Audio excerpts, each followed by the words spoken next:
కాలా జాదు. ఈ కాలా జాదు అంటే ఏంటి? కాలా జాదు అనేది ఎవరు చేస్తారు, ఎందుకు చేస్తారు, పరిణామాలు అనేవి ఏ విధంగా ఉంటాయి? ఈ విషయాల గురించి మనందరికీ తెలియజేయడానికి మనతో ఉన్నారు ప్రముఖ అయ్యప్ప పడి పూజ విశిష్టైన బ్రహ్మశ్రీ వై రాజన్ నంబూద్రి గురుగారు. నమస్కారం గురుగారు. నమస్కారమ్మా. గురుగారు, కాలాజాదు అని చెప్పి చాలామంది అంటూ ఉంటారు. నిజంగా కాలాజాదు అనేది అసలు ఏంటి, ఎవరు చేస్తారు, ఎందుకు చేస్తారు, ఒకవేళ అలా చేస్తే ఎలాంటి పరిణామాలు ఎదుర్కోవాల్సి వస్తుంది తెలియజేస్తారా? తప్పకుండా అమ్మా. ముందుగా శ్రీ మహాగణపతి దేవతోభ్యో నమః. వీక్ష బంధువులకు అందరికీ నమస్కారం. అందరికీ మంచి జరగాలి.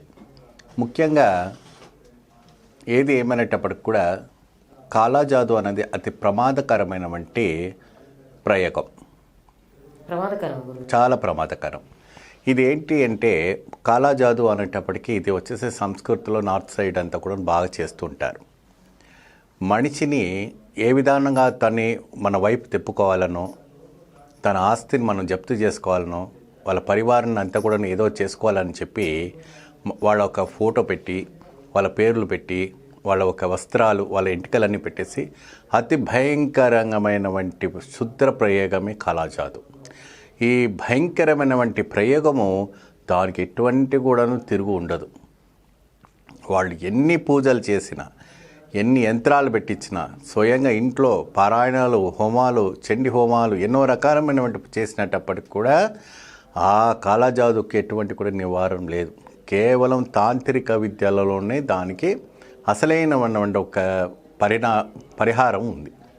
అంత పవర్ఫుల్ గురుగారు? చాలా పవర్ఫుల్.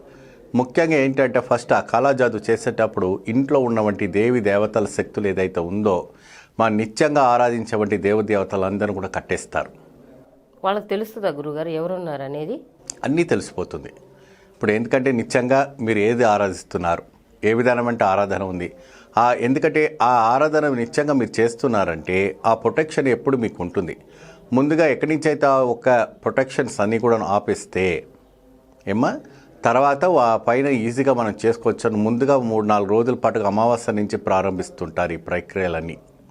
వచ్చే అమావాస్యలోపు ఈ కాలాజాదు ఒక నెల రోజు పాటు కూడాను అతి భయంకరమైనటువంటి క్రూరంగా చేసేవంటి ఇది భయంకరమైనటువంటి ఒక ప్రక్రియ. ఆ క్రూరంగా అంటే ఇంకా ఆ మనిషి రాత్రుల్లో ఆ పేగులన్నీ కూడా ఇలా తిప్పేస్తాయి, నాలికలన్నీ వెనకకి లాగేస్తాయి, గుడ్లన్నీ బయటకు పడిపోతాయి. అనేక రకమైనవంటి అక్కడ ఎవరు ఉండరు, ఆ మనుషులకి అటువంటి ప్రభావం ఉంటుంది. మరి మెడికల్లో, మీరు సైన్స్లో అనేక రకమైనటువంటి మీరు ఎన్ని యూనిట్స్కి వెళ్ళి ట్రీట్మెంట్ చేసినప్పటికి కూడా మీకు నార్మలే ఉంటుంది. తెలియదు. ఎన్ని టెస్ట్ చేసినప్పటికి కూడా నార్మలే ఉంటుంది. కానీ రాత్రి 12 అయింది అయితే చాలు, మీ పేగులు మీ చేతులకు ఉండవు. అంటే రాత్రిపూట మాత్రమే? రాత్రి పూటనే అవుతుంది. డే టైంలో కూడా చేస్తారు.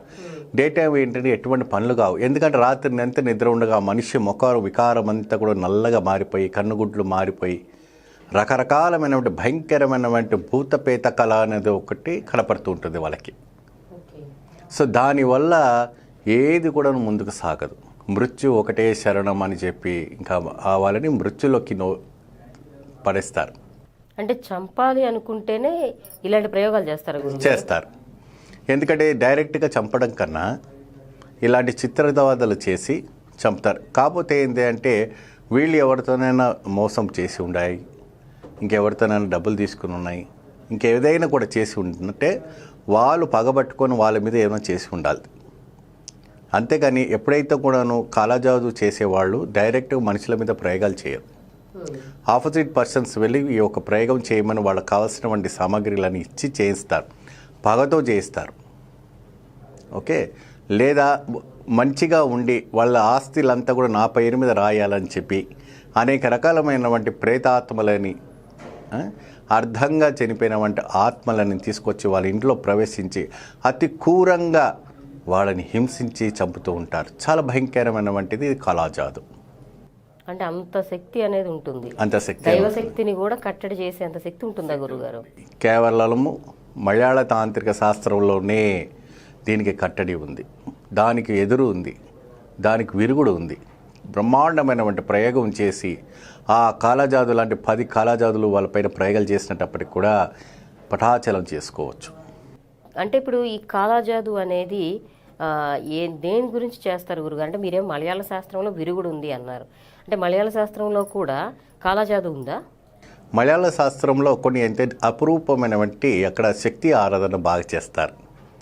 అక్కడ వచ్చేసి తాంత్రిక విద్యలో కేవలం చెడుకు కాదు మంచికే చేస్తారు. సో అక్కడ ఏంటంటే ముద్రలు వేయటంలో, మర్మ ముద్ర వేయటంలో, వశీకరణ ముద్ర వేయటంలో చాలా దిట్ట, మర్మకళలో చాలా దిట్ట. ఆ మర్మకళ ఏంటంటే మర్మంలో 9 రకాలైనటువంటి మర్మం ఉంటుంది. అది ఒక సమయం వచ్చినప్పుడు దాని గురించి కూడా నేను వీక్షులకు నేను చెప్పడం జరుగుతుంది. ఎందుకంటే ఇవంతా కూడా తెలుసుకోవాలి.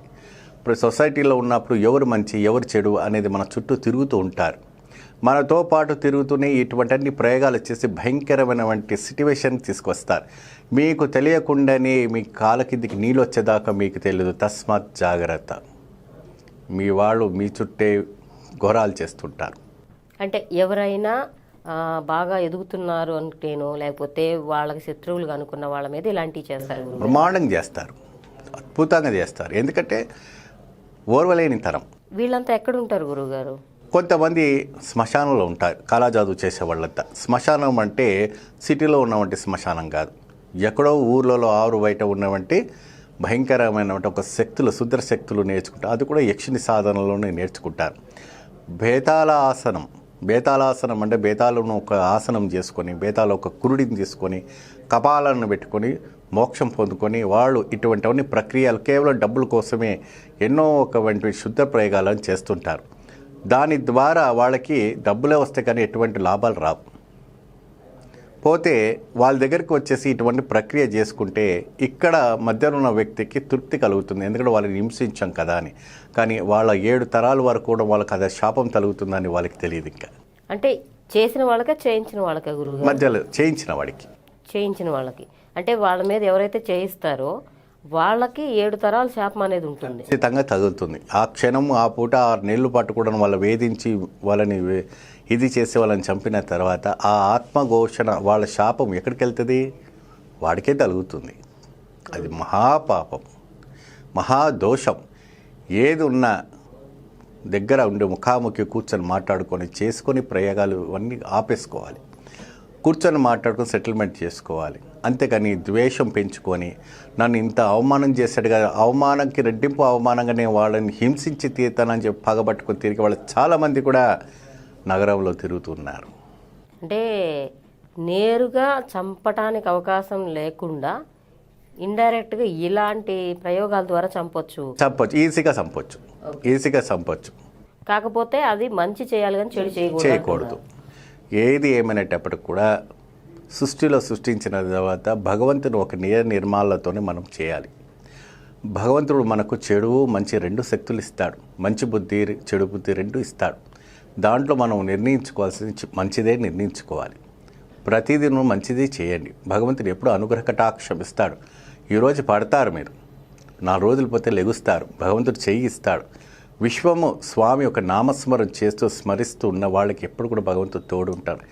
చెడు బుద్ధి పెట్టుకొని, కుళ్ళు కుతంతాలు పెట్టుకొని, మనసులో ఒకటి పెట్టుకొని, బయట ఒకటి పెట్టుకొని ప్రజలని హింసించిన వాళ్ళని భగవంతుడు ఎప్పుడు కూడా మిమ్మల్ని క్షమించాడు. ధన్యవాదాలు గురువుగారు. అంటే కాలాజాదు అనేది ఇంత భయంకరంగా ఉంటుందని, ఆ తీవ్రత అనేది మరణానికి దారి తీస్తుంది అని, ఎవరైతే శత్రువులు ఉంటారో లేకపోతే ఎవరైతే ఈ హింసించాలనుకుంటారో వాళ్ళు మాత్రం ఇలా చేస్తారని, చేసిన వాళ్ళకి 7 తరాల వరకు కూడా వాళ్ళకి ఆ శాపం వెంటాడుతుంది అని చెప్పి కూడా ఖచ్చితంగా తెలియజేశారు. ధన్యవాదాలు గురుగారు. విన్నారు కదండి, కాలాజాదు అంటే ఏంటి, ఎవరు చేస్తారు, ఎందుకు చేస్తారు, అసలు ఎందుకు చెయ్యకూడదు, దాని ఫలితాలు అనేవి 7 తరాల వరకు కూడా ఇబ్బందులకు గురి చేస్తారు అని చెప్పేసి గురుగారు తెలియజేస్తున్నారు. ఈ వీడియో కూడా మీకు నచ్చుతుందని ఆశిస్తూ మరొక చక్కని అంశంతో మళ్ళీ ముద్రా జ్ఞానం కార్యక్రమంలో కలుసుకుందాం. నమస్కారం. సర్వే జనం సుఖినో భవంతు.